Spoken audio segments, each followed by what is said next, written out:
Il y a du changement dans la gamme Fujifilm et plus précisément dans les acteurs tiers qui vont pouvoir enfin fabriquer pour Fujifilm. C'est Tamron qui dégaine le premier, on en parle juste après ça.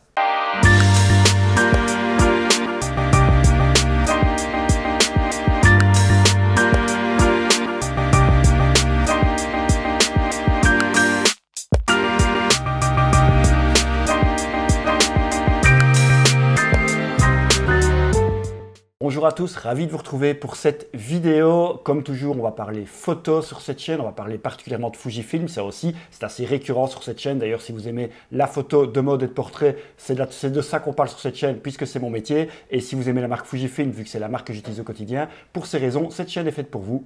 Abonnez-vous, activez la petite cloche, vous ne raterez plus aucun contenu. Merci beaucoup. Et si vous voulez voir ce que je fais en photo, eh bien, allez sur mon compte Instagram, le compte EKS Création. Le lien est juste ici en bas de la vidéo. Ça ferait super plaisir aussi que vous découvriez mon univers. Aujourd'hui, c'est plutôt un biais d'humeur ou en tout cas une impression suite à une annonce d'un constructeur tiers, Tamron, qui va enfin faire un objectif pour la monture X de chez Fujifilm. C'est un peu un petit événement dans l'écosystème Fujifilm pour tous les utilisateurs de la monture X, puisqu'on n'avait pas accès à des constructeurs tiers, en tout cas des constructeurs tiers officiels, les gros mastodontes que sont Sigma ou Tamron. Oui, il y avait d'autres marques qui fabriquaient des objectifs et qui fabriquent toujours des objectifs pour Fujifilm. Je pense à Tokina, je pense à Viltrox. D'ailleurs, j'ai testé par exemple le Viltrox 23 mm. Vous pouvez aller voir la vidéo juste ici. Et ils le faisaient plutôt bien.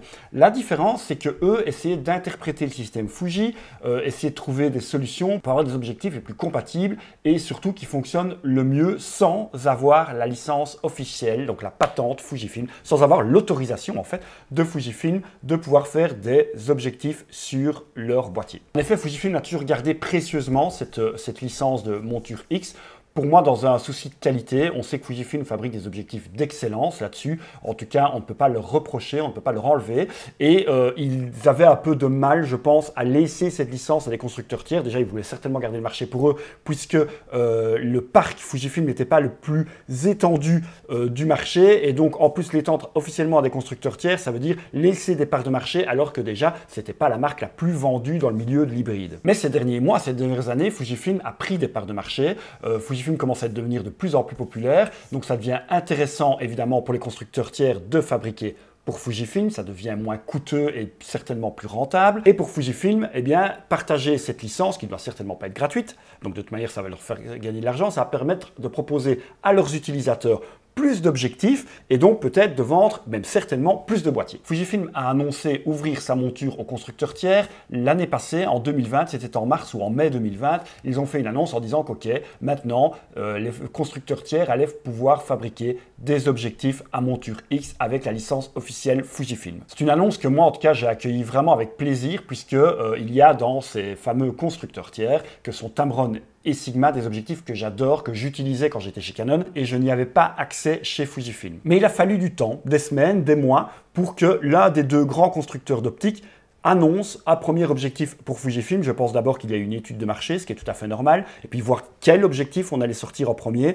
Toutes ces choses ont dû être décidées et c'est donc Tamron qui dégaine le premier. Dans cette vidéo, on va parler brièvement de l'objectif qui a été annoncé, mais c'est surtout une belle introduction sur mon sentiment, sur la stratégie que Tamron a adoptée pour rentrer dans l'écosystème Fujifilm. Je ne vais pas y aller par quatre chemins, je suis assez déçu du chemin que prend Tamron. Je ne pense pas qu'ils ont choisi la bonne manière de rentrer, ou en tout cas d'essayer de séduire les utilisateurs Fuji avec l'objectif qu'il présente en premier. Pour mieux comprendre, on va vite présenter cet objectif et puis après je développerai mon sentiment sur la manière et la stratégie que Tamron a adoptée en espérant que Sigma n'adopte pas la même. Donc ici sur le PC, on va voir ici l'annonce officielle de Tamron, c'est un 18-300. Je vais donc pas m'attarder énormément sur l'objectif, je vais pas en tout cas parler de la qualité de cet objectif puisque je ne la connais pas, elle n'est pas sortie, il n'est pas sorti donc il n'y a pas d'intérêt à parler de la qualité ou non de cet objectif. On peut juste voir ce que Tamron nous en dit et donc on voit directement que c'est un 18-300. Donc c'est un objectif zoom hyper polyvalent.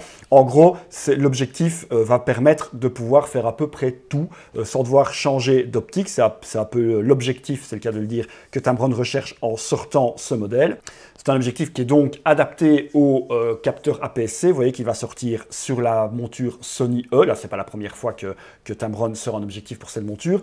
Et pour la monture Fujifilm X. Ce que nous dit Tamron donc, c'est que c'est l'objectif le plus polyvalent et le plus gros zoom au niveau ratio qui existe pour l'APS-C. Vous voyez, c'est du 16,6 fois zoom. Donc effectivement, c'est un énorme ratio pour ce qui est de l'APS-C. Et c'est la première fois que ça existe. Vous pouvez avoir ici un visuel, en tout cas preview de à quoi cet objectif va ressembler. Il sera stabilisé. Il y aura le tout nouveau moteur de mise au point de Tamron qui, en tout cas annoncé par le constructeur, est hyper silencieux et hyper rapide. Il sera tropicalisé, ce qui ça aussi est pas mal. Donc stabilisation, tropicalisation, c'est pas mal. Et on a une ouverture qui par contre est très moyenne, ça fallait s'y attendre. Ça démarre à 3,5 jusqu'à 6,3. Vous avez les différentes justement caractéristiques ici, avec une distance de mise au point minimum de 15 cm, donc ça c'est pas mal aussi.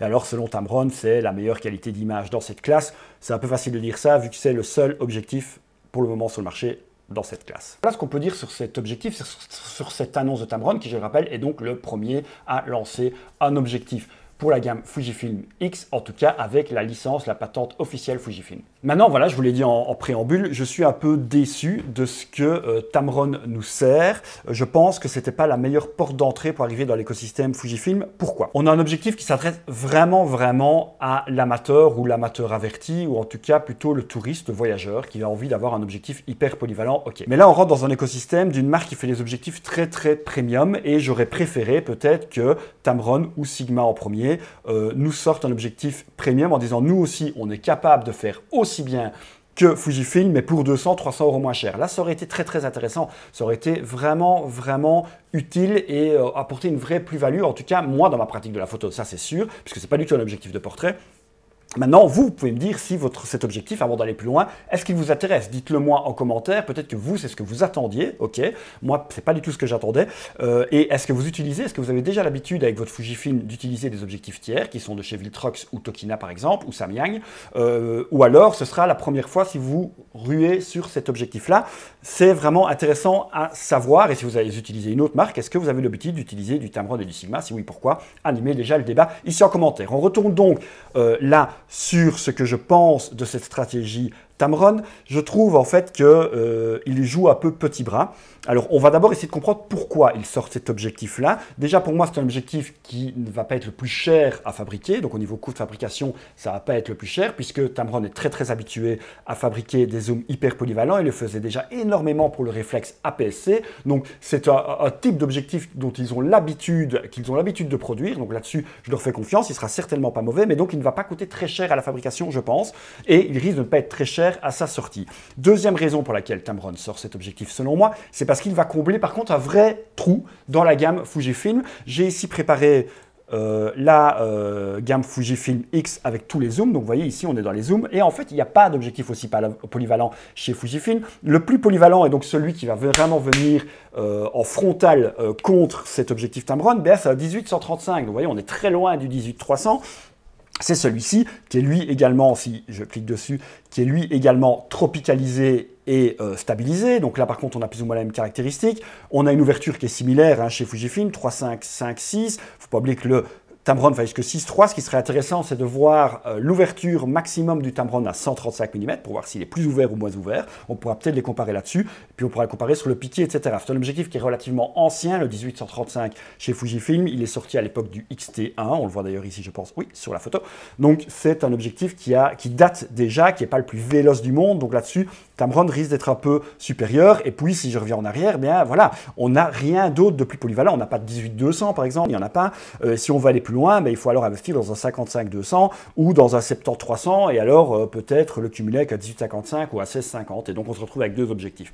Donc effectivement, c'est une proposition que Fujifilm ne faisait pas. Donc Tamron se lance dans quelque chose que Fujifilm ne proposait pas.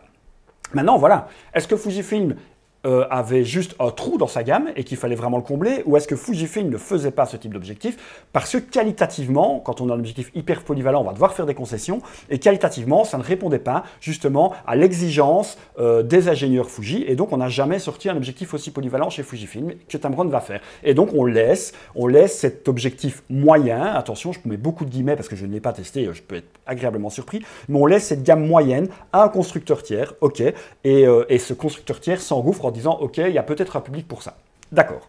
Je reviens sur ma déception, justement. Moi, en tant que expert professionnel, c'est un objectif qui ne m'attire pas du tout. Ça, c'est normal.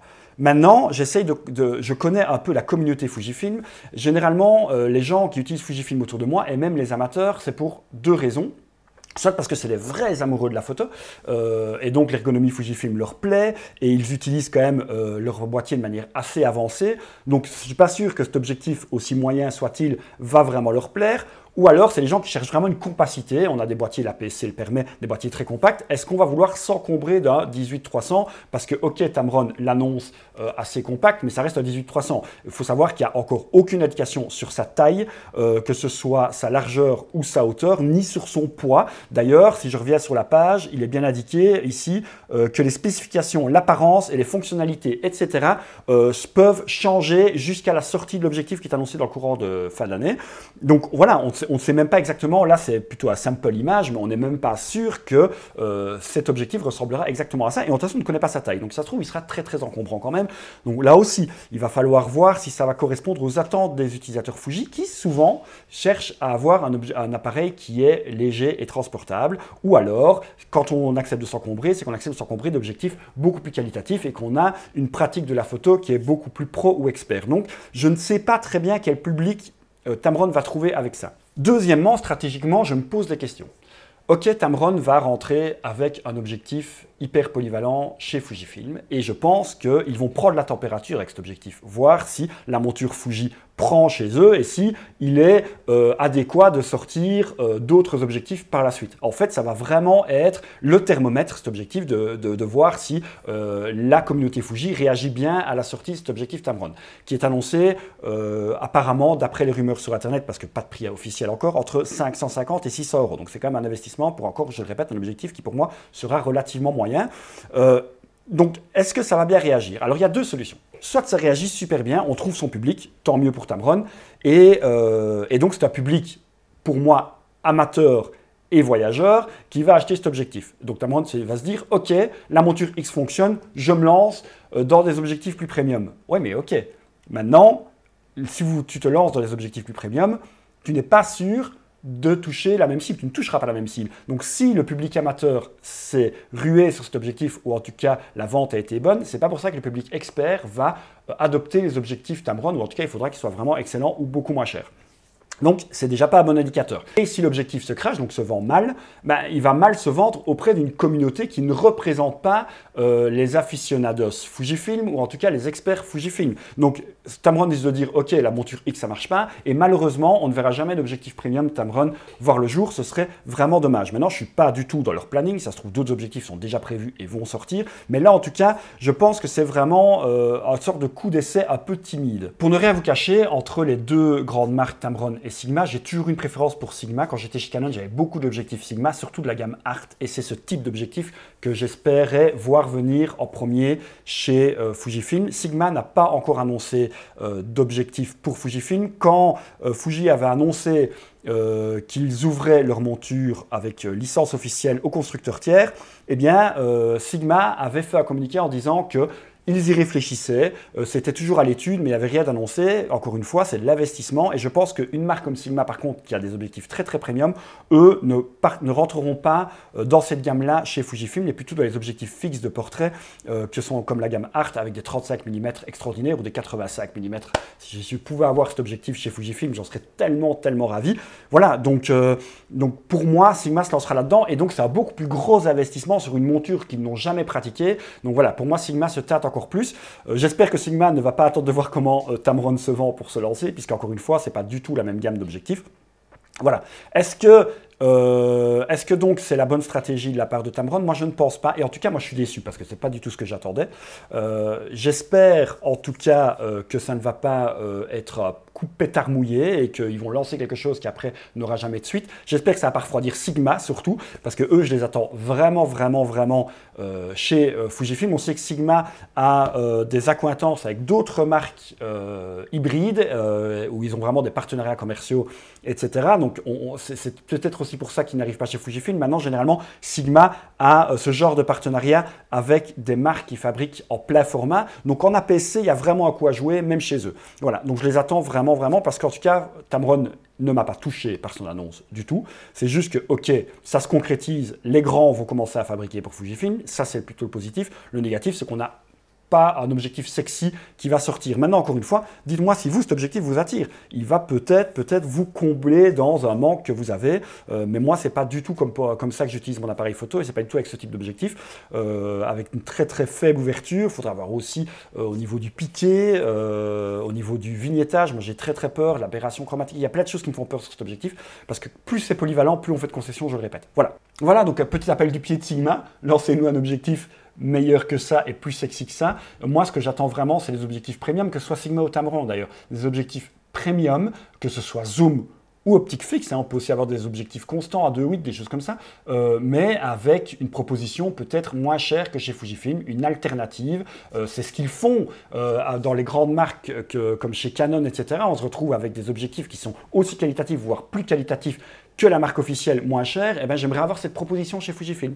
Dites-moi aussi si c'est ce que vous cherchez ou si justement vous considérez que Tamron et Sigma doivent plutôt combler un manque dans l'objectif polyvalent. Et ok, alors ça veut dire que ça vous attire. Est-ce que vous allez acheter cet objectif? Est-ce qu'il vous tente? Vous pouvez aussi me le dire en commentaire. Bref, voilà. Ça m'intéresserait de savoir votre avis. Voilà, je n'irai pas plus loin, c'était juste mon ressenti. Je vais attendre que cet objectif sorte pour voir un petit peu surtout ce qu'on en dit, les différents tests, etc. J'aurai peut-être l'occasion quand même de le tester sur certaines photos, et là je vous donnerai également mon avis, bien que je n'ai pas l'habitude de tester ce genre d'objectif. Si l'opportunité se présente, pourquoi pas. En attendant, voilà ce que j'en pense, voilà mon sentiment. N'hésitez pas à réagir, n'hésitez pas à activer la petite cloche et à vous abonner à la chaîne si ce n'est pas encore fait, et aller voir mon travail sur Instagram, ça me ferait vraiment plaisir. Il y a plein d'autres vidéos encore qui arrivent, donc je vous attends sur les prochaines vidéos. Merci beaucoup d'avoir regardé celle-ci et à bientôt. Salut!